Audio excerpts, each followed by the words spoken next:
Klapanlarni qilib bergan jentramizni o'qib qo'yganmiz. Bu jentramizning kollektor isparitorlari sochilib ketib qolibdi. Zavat bo'lganda sharillab ovoz chiqarib edi. Xudo xolisa kollektorni yechib, isparitorlarni olib tashlamiz, ovozlarni yo'qotib beramiz. Kollektorimizni xudo xolisa yechib oldik.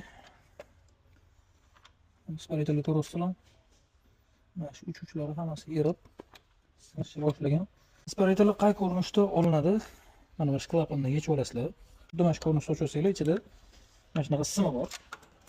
Simani sekin-sekin akkuratni qilib chiqarib olasizlar. Uzuncha sim. Mana shularni bitta-bitta olib tashlaysizlar.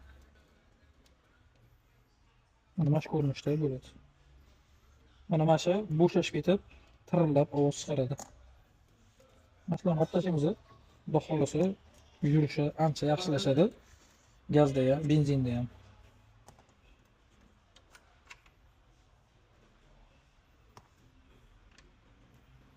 Xudo xolisa bo'ldi. Bu yoq klapanlarni zavodskiy holatda yig'ib yuboriladi. Va mana shu shlankalarni iloji boricha zagushga qo'yiladi. Chunki bu klapan ishlaganda havo so'p olishi mumkin.